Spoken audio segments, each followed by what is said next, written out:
Nagpakawala siya ng matipid ng ngiti, pero hindi pa rin niya maiwasang mag-alaala.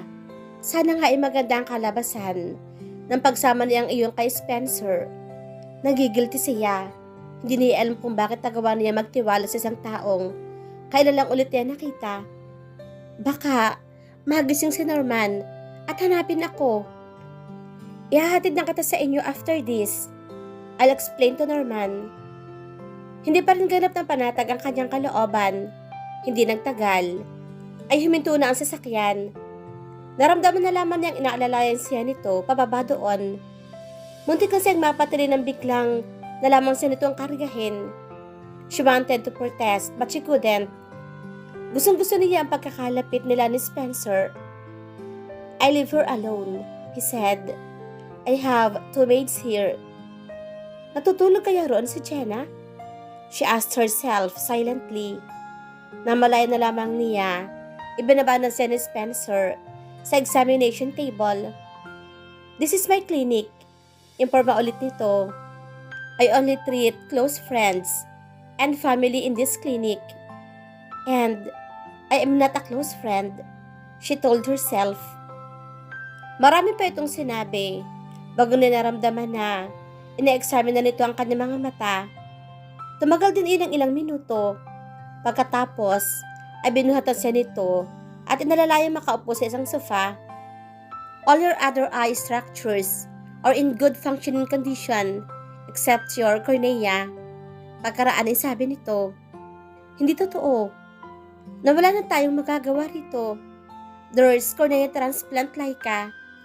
Pero sabi ng mga doktor na nilapitan namin ni Norman, wala na raw talagang pag-asa makakita pa ako kahit magkaroon pa ako ng eye donor.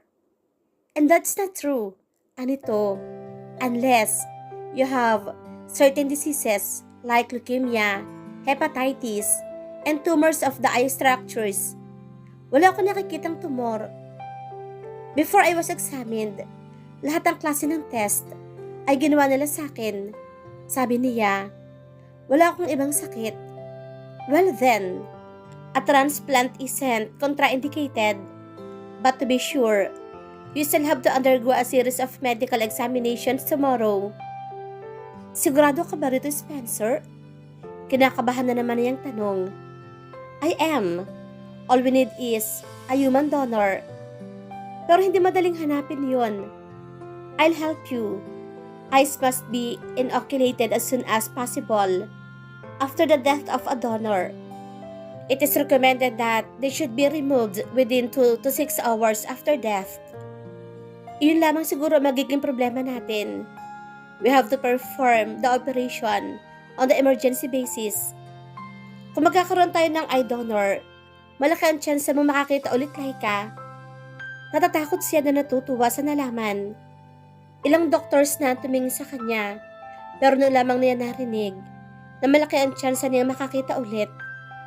Kung sosorpresahin natin si Norman, paano natin gagawin ang operasyon kung sakali magkaroon tayo ng donor na hindi niya malalaman?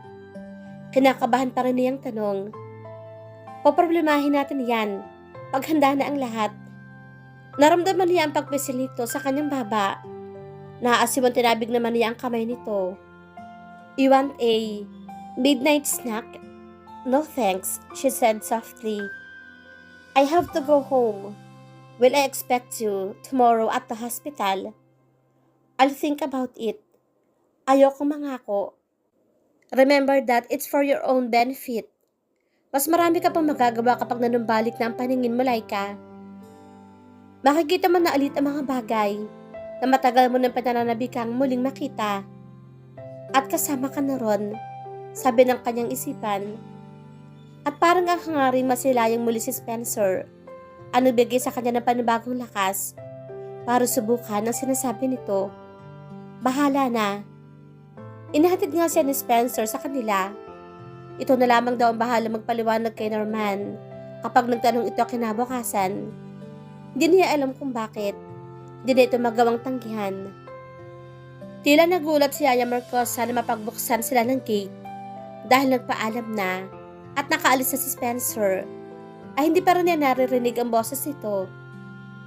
Inahatid ka ni Spencer Cortez? Sa wakas ay sabi nito, pagkatapos siyang alalayan patungo sa kanyang kwarto. Nakita niya naman po, di po ba? Bakit? Ano bang bakit? Nasaan si Norman? Pinayagan ka ba niya magpahatid kay Spencer? Hindi po. Tumayo siya at patungo sa walk-in closet para kumuha ng damit. Pagkatapos ay nagtungo siya sa banyo para maligo. Sigurado ka bang kaya mo na? Tanong nito.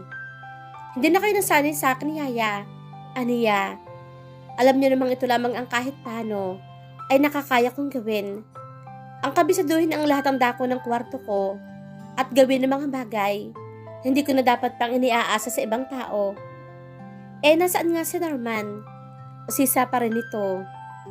Lasing na lasing po, sagot niya mula sa loob ng banyo. Nakatulog sa bahay ni Jenna. Mabuti nga sa kanya. Yaya Marcosa, ang ibig kong sabihin. Mabuti nga yung may nakakahalubilo kang ibang tao.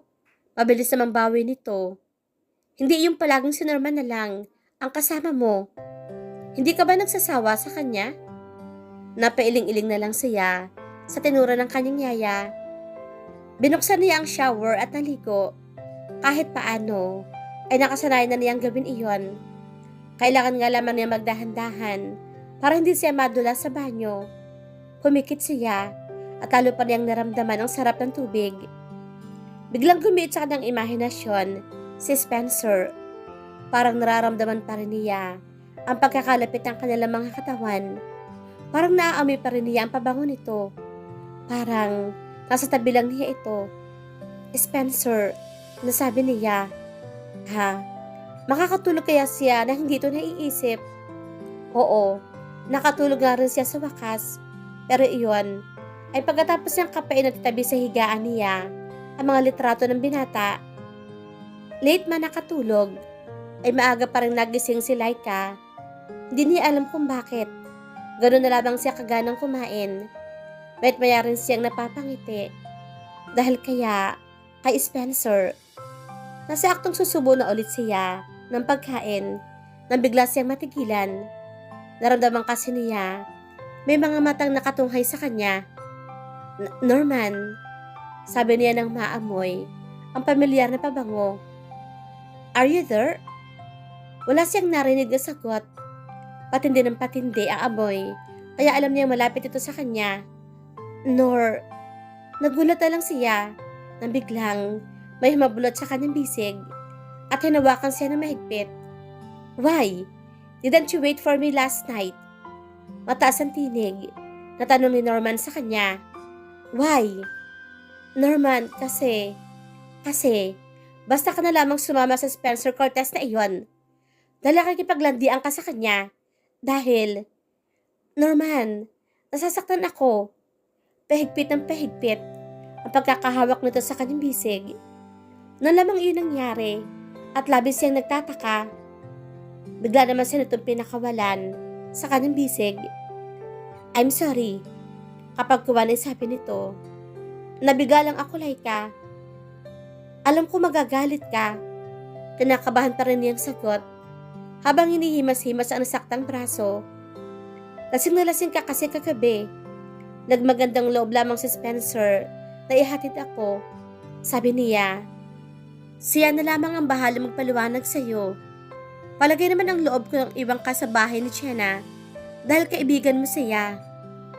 Hindi kasi ako komportableng matulog sa bahay ng ibang tao. Alam mo yan, Norman. Saglit na naghari ang katahimikan bago niya naramdaman ang masuyong paghawak nito sa kanyang kamay. I'm sorry din, honey. I shouldn't have gotten myself too drunk last night. Napabayaan tuloy kita. Okay lang yun, honey. Halika nga rito. Maingat ay nalalayan siya dito na makatayo. Saka niyakap na mahigpit. I love you so much, honey. I love you too. Yumakap din siya rito.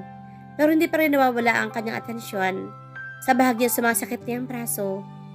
Paano siya nagawang sakta ni Norman? Hindi ko pa rin alam kung tama ba itong ginagawa natin ni Yaya. Mahinang sabi ni Laika habang sila ay nakaupo sa visitor's chair. Sa loob ng clinic ni Spencer kinabukasan, katatapos lamang niya sumailalim sa ibang medical test at hinihintay pa ang result na yon. Walang mali sa ginagawa natin, Laika. Pagpapalakas loob nito sa kanya, sabay pisil sa kanyang palad. Karapatan mong gawin ito, lalo na ngayon na may isang taong handang tumulong sa'yo. Kung aasahan natin sa Norman, baka habang buhay ka nang hindi makakita.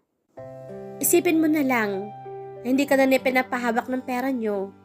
Sinasabi niyang ipinapasok niya sa bangko ang lahat ng kinita ng kumpanya sa pangalan mo. Pero nasubukan naman na bang kumuha ng pera doon? Biglang naibaling niya ang kanyang mukha rito. Pinagdududahan niyo ho ba si Norman? Hindi ito nakasagot, pero sa sinabi nito kanina ay bigla siyang napaisip. Naputo lamang ang kanyang pag-iisip na marinig na bumukas at sumara ang pinto ng klinik. Good news! Hindi man na nakikita ang mukha ni Spencer, ay alam niyang nakangiti ito. Malinis ang resulta ng medical exams mo, Laika. You don't have any illness that could contraindicate keratoplasty or corneal transplant. We can do the operation as soon as we get an eye donor. Narinig mo yun, Laika? May himigan ng kaligayahan sa tinig ng kanyang yaya. Makakakita ka na sa lalong madaling panahon. May matipid ang ngiting sumilay sa kanyang mga labi. Masaya na siyang kinakabahan.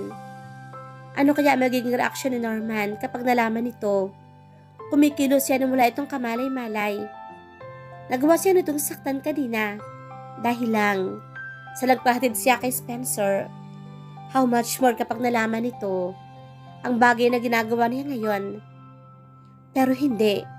Mabait si Norman. Nabigla lang ito sa nagawa kanina. Mahal na mahal siya nito. Malaki ang kanyang utang ng loob sa binata. She shouldn't forget that.